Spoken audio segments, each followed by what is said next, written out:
Hello two family, कैसे हैं आप लोग। आशा करते हैं कि आप लोग अच्छे होंगे, स्वस्थ होंगे, मस्त होंगे, अपने अपने घर में अपने अपने परिवार साथ खुश होंगे। और मैं एक बहुत दर्द भरा शिव चर्चा गीत सुना रही हूँ।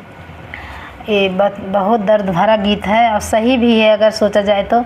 देखिए, जो लोग बड़े लोग रहते हैं ना, उन लोग के आदमी सेवा करता है बहुत। अब जैसे कोई गरीब अगर दुआरे पे आ जाता है, उसको पानी नहीं देते हैं। भिखारी अगर आ गया, भूखा आ गया, तो उसको पानी नहीं देते हैं, लोग भगा देते हैं। पता नहीं क्यों, ऐसा नहीं करना चाहिए।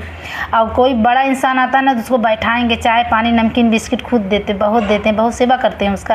तो ऐसा करना नहीं चाहिए कि जो कि हम खुद अपने में संपन्न है, तो हम आपको जहाँ खाएंगे वहीं भूल जाएंगे। अगर कोई गरीब भूखा जा रहा, घूम रहा है, एकदम भूख प्यास से पागल है, उसको अगर एक रोटी आप खिलाएंगे तो बहुत उसकी आत्मा को तृप्ति मिलेगा। सुनिएगा आप लोग गाना के माध्यम से। बहुत दर्द भरा गीत है।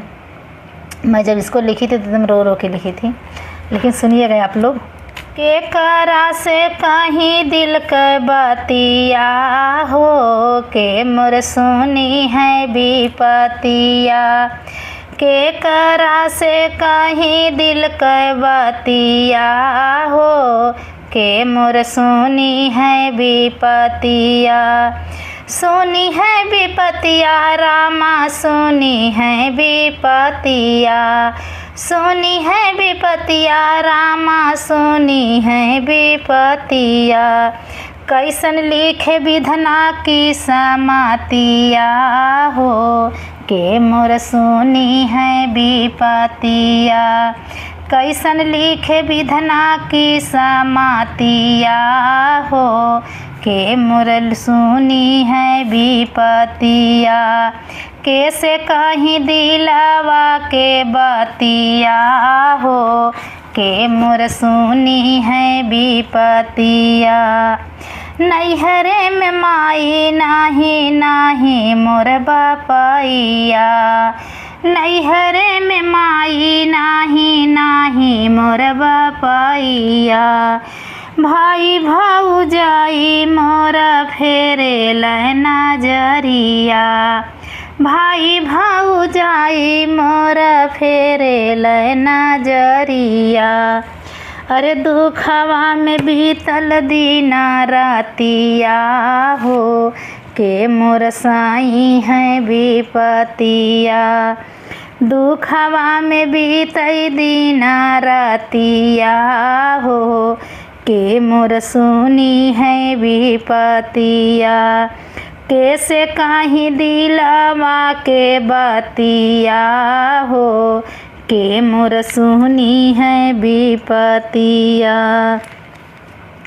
बनले पे सब केहू घरमा बुलावेला।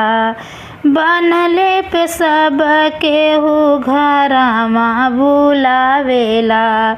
बिगड़े पे सब लोग मुहमा घुमावेला। बिगड़े पे सब केहू मुहमा घुमावेला। अरे शिव गुरु हरि है मोर विपतिया हो, उनसे कहीं हम विपतिया। शिव गुरु सुनी है विपतिया हो, उनसे कहब दिल के बतिया। अरे के करा से कहीं दिल के बतिया हो, के मोर सुनी है विपतिया। ब्रह्मा जी से कहली और विष्णु जी से कहली। ब्रह्मा जी से कहली हो, विष्णु जी से कहली। अरे शिव गुरु काटी है विपतिया हो, उनसे कहब दिल के बतिया। शिव गुरु काटी है विपतिया हो, उनसे कहब दिल के बतिया। के करा से कहीं दिल के बतिया हो, के मोर साई है विपतिया। कैसा लगा मेरा दर्द भरा शिव चर्चा गीत।